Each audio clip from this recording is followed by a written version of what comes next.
Nós estamos de volta com o candidato do PSD à Prefeitura do Rio, deputado federal Índio da Costa, contando com a participação do jornalista Walter Diogo, que deixou uma pergunta no bloco anterior. É verdade. Pediria que repetisse sucintamente. Eu queria saber o seguinte, se o senhor faria uma festa de 100 milhões para 200 países, sem botar um centavo na educação, na saúde, a mais, né? E nas favelas do Rio de Janeiro, que continua do mesmo jeito. Walter, essa é a minha grande crítica, né? O que aconteceu, na verdade? Como é que se financiou esse processo, os Jogos Olímpicos no Rio de Janeiro? Tem dinheiro do governo federal, tem dinheiro do governo do Estado, mas tem muito dinheiro da própria prefeitura, né? E aí foi um tripé. A não manutenção dos equipamentos públicos da cidade, como escolas, hospitais, postos de saúde, creches. Esse foi um ponto. Então, inclusive, nessa área, o Eduardo vai dizer na campanha, não, mas eu construí 300 escolas novas. Pois é, só que parou de funcionar adequadamente as escolas de hoje. Fez escolas do amanhã, mas as escolas de hoje tem escola sem papel higiênico. Tem escola que não tem porta no banheiro. As escolas faltam pilô para o professor dar aula no quadro. Né? Não tem papel. Falta professor, falta pessoal de apoio, falta segurança. Então, assim, as escolas perderam, quer dizer, por completo, a sua capacidade, quer dizer, de produzir com o apoio do Estado. E são os professores e diretores que estão botando dinheiro para fazer a educação funcionar. Aí você vai para o hospital igualzinho, né? Até municipalizaram 2 recentemente, pintaram por fora, está bonitinho, mas quando você entra lá dentro, o problema é grave. O segundo ponto desse tripé que financiou as Olimpíadas, que o Eduardo insiste em contar uma mentira dizendo que é tudo dinheiro privado, 70%, 70% é dinheiro privado. É dinheiro privado. Então é o seguinte, ele vende um metro quadrado para as empreiteiras a R$6 mil o metro quadrado lá do autódromo de Jacarepaguá. No entorno, o metro quadrado custa R$20 mil. O dinheiro é público ou privado? Eu te dou um terreno subsidiado, né? Por 25% ou 26% do valor e os outros 70 e tantos por cento foi subsídio para quê? Para investir. Acaba com o clube de ultraleve ali, o Clube Cel, para entregar para o Odebrecht fazer prédios, né? E aqueles prédios ajudam a compensar o investimento que está sendo feito ali. Na realidade é o seguinte, é tudo público, dado para o privado, e aí o privado explora em cima daquilo. Há uma crítica feita pela oposição na Câmara de Vereadores ao prefeito Eduardo Paes, de que a política de desenvolvimento urbano dele vem, de certa maneira, privilegiar a especulação imobiliária. Você concorda com essa posição? Claro, que ele está fazendo o seguinte... Diante do que você falou aqui agora? Claro, é o tripé que financiou. Vamos lá, nem entrei ainda. Na verdade, tem 4 pontos. Vou ser objetivo aqui. O primeiro dele, Eduardo quebrou a Previdência. Tinha 2,5 bilhões quando eu saí de lá. Eu entrei com 300 milhões, fui secretário de administração durante 5 anos, na prefeitura entre 2001 e 2006. Eu peguei a Previdência com 300 milhões, deixei com 2,5 bilhões. O Eduardo pegou com 2,2 bilhões e entregou zerado. Ele substituiu, na verdade, o dinheiro que havia por ativos, por imóveis da prefeitura, né? Não. O que ele fez é o seguinte, ele pegou os mesmos imóveis, supervalorizou os imóveis para dizer que teria caixa. Então ele pega 200 milhões de imóvel, diz que passou a valer 1,2 bilhão, que não é verdade, mas pegou no meio daquela bolha, aí empurrou a bolha mais para cima ainda, e botou como garantia os royalties do petróleo. Garantia de quê? Da descapitalização que ele fez da Previdência. Então a Prefeitura do Rio, ela tem que pagar por ano, ela tinha que pagar de diferença 60 milhões por ano, entre o obrigatório e o que ela tinha que colocar como extra. Agora são 2,1 bilhões. Por que eu digo que o Eduardo vai deixar a Prefeitura Você está querendo dizer que os aposentados da Prefeitura terão problemas nos próximos anos? Quer dizer, é exemplo do que ocorre no governo do Estado, que está com a sua Previdência quebrada, com dificuldades enormes. O senhor acha que os servidores aposentados terão problemas sérios diante desse quadro atual da Previdência do município do Rio? O que eu estou afirmando é que o Eduardo quebrou a Previdência e que, dependendo de quem for o prefeito, o servidor aposentado e pensionista vão ter muita dificuldade. Porque tem que ser alguém que tenha capacidade de gestão, experiência para lidar com o assunto. Então, o que aconteceu? Ele pega com 2,2 bi, zera, era um regime de capitalização, ele transforma num regime de caixa. Para aprovar ali na Câmara de Vereadores, ele diz que os royalties do petróleo vão fazer a compensação, o que era uma mentira, porque já nem royalties do petróleo tinha, e a Prefeitura do Rio de Janeiro nunca captou nesse volume todo, né? Eram 4 bi e 100 milhões de garantia de royalties do petróleo, que não vai acontecer nunca. Então, na verdade, ele acabou com o dinheiro da Previdência. Ele fez uma não manutenção que foi o que ajudou ele ter caixa a fazer essas obras, inclusive muitas de péssima qualidade. A antecipação de receitas com base em empréstimo. A dívida da Prefeitura do Rio era de 27 bilhões, sendo que houve uma decisão lá no Supremo da história dos juros sobre juros, da cobrança de juros sobre juros, da dívida para com a União, então foi para 21 bilhões.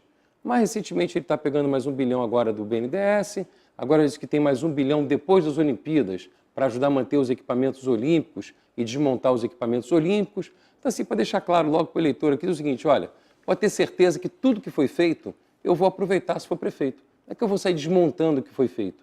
Tudo que foi feito eu vou aproveitar. Mas vou aproveitar com um olhar de como atender melhor o carioca, como atender melhor o cidadão, e não fazer um governo de pirotecnia. O Eduardo queria ser presidente da República e fez um governo para o Brasil, não fez um governo para o Rio de Janeiro. Eu posso depreender das suas palavras, deputado, a situação financeira da Prefeitura, diferentemente do que diz o prefeito Eduardo Paz, não é de mil maravilhas. Ele tem dito o seguinte, olha, a Prefeitura não é governo do Estado, o governo do Estado está mal, quebrou, a Prefeitura vai bem, tem suas finanças absolutamente controladas e sadias. Não é? O senhor não concorda com essa afirmação dele, então? A única possibilidade da Prefeitura do Rio de Janeiro não quebrar é eleger um prefeito completamente descomprometido com tudo isso que está aí. Se você puder entrar na Prefeitura, que é o meu caso, é o que eu estou propondo, entrar na Prefeitura e redesenhar a Prefeitura para atender o carioca, para atender o cidadão, e não para atender 15, 20, 18, 30, sei lá quantos partidos políticos que estão por trás, você acaba dividindo a Prefeitura por todo mundo e não entregando um serviço de qualidade para o cidadão. O que está acontecendo é isso, tem que ter uma ruptura de modelo. O que eu estou propondo é uma ruptura de modelo que fez o César Maia fazer um grande governo de 93 a 96, diferente dos outros períodos de governo que a gente tem visto de lá para cá, até do próprio César. O primeiro governo dele foi transformador. No final do governo, as pessoas estavam todas na rua, curtindo a cidade, tinha segurança, a cidade estava iluminada, bem cuidada. Quer dizer, os tapumes que saíram para as Olimpíadas, não que as obras que tenham sido feitas não fossem importantes, mas os tapumes que saíram não mudam a vida do carioca para quem anda na rua, no seu dia a dia. Me diga uma coisa. A Prefeitura priorizou a construção, a Prefeitura e o Governo do Estado priorizaram a construção do metrô até a Barra. E esse metrô custou 35 no caso, bilhões. O Governo do Estado, né? Não é brincadeira. 10 bilhões. Não, pode botar mais dinheiro nisso. Pode botar bem mais dinheiro nisso. Eu estou falando de 35 porque eu conheço lá o Grupo Odebrecht que fez e eles me deram lá o número. Foi o metrô mais caro já construído no Brasil. Ninguém conseguiu chegar perto. E trabalhando de manhã, de tarde, de noite, de madrugada, para cumprir prazos absurdos. Essa é uma obra do Governo do Estado, né? Você faria algo desse tipo, olhando a Zona Norte? Porque a Zona Norte, em termos de transporte, é uma tragédia. É Supervia, todo esse pessoal aí, eu queria aproveitar nesse Transport. sentido o seguinte, há uma crítica muito contundente à política de transporte atualmente adotada pela Prefeitura, e essa crítica passa pela seguinte observação. Todo o aparato, todo o aparelho de transporte foi construído com base no transporte por ônibus.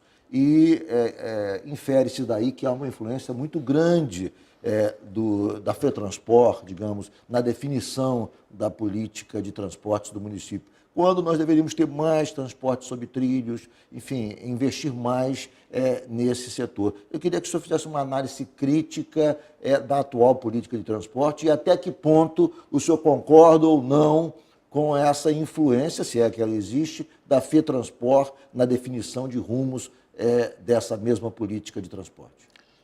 Do Lacerda para cá, quem manda na área de transporte do Rio de Janeiro é a turma dos ônibus. Tá certo? Já tem aí 50 anos, não é nenhuma novidade. Aliás, é outra ruptura que eu estou propondo também. Eu não estou sendo financiado por empresário de ônibus e estou me propondo, assim, poder ver o que existe de melhor para oferecer para a cidade. Tá certo? Quer dizer, e aí acho que tem muito a ver com o modelo de financiamento. Os empresários que bancavam as campanhas eleitorais, eles acabavam cobrando retorno dos políticos no entorno, de volta. Que elegi você, agora eu quero isso, quero aquilo e tal. Tem excesso de ônibus no lugar da cidade, falta ônibus do outro. Você pega a zona oeste do Rio de Janeiro, onde tinha um sistema de van que entregava as pessoas em casa, quer dizer, levava as pessoas até próximo de casa e tal, desmontaram isso. O dos ônibus que entravam pelo bairro também. Agora você tem o BRT, que leva a pessoa até o centro de Santa Cruz e de lá o cara tem que ir a pé para casa. Leva até um ponto de Campo Grande, de lá tem que ir a pé para casa. Então é o seguinte, andando 3 km para um lado, 4 km para o outro, eu sei que para trabalhar tem que andar 3 km para ir, 3 para voltar, mais o tempo do transporte. Quer dizer, tem que repensar esse modelo, né? Agora, repensar não a partir do interesse do lucro do empresário. E olha que eu sou pró-mercado, Sim. eu não sou nenhum sujeito que acha que o mercado não tem que funcionar, ao contrário. Eu acho que tem que funcionar, acho que tem que ter os empresários, tem que ter apoio, mas não assim, paga 0,00, sei lá quanto de imposto. Né? Foi subsidiado, o ISS foi subsidiado, caiu para 0,1%, e na ocasião houve muita discussão na Câmara de Vereadores e o prefeito disse que era necessário porque, caso contrário, quem pagaria o maior preço da passagem seria o usuário. Na verdade, quem manda no prefeito é o empresário de ônibus, né? Ele se ajoelhou e fez o que os empresários queriam, né? No meu governo não vai ser assim. Vamos a um rápido intervalo e voltamos em 1 minuto com o candidato do PSD à Prefeitura do Rio, Índio da Costa.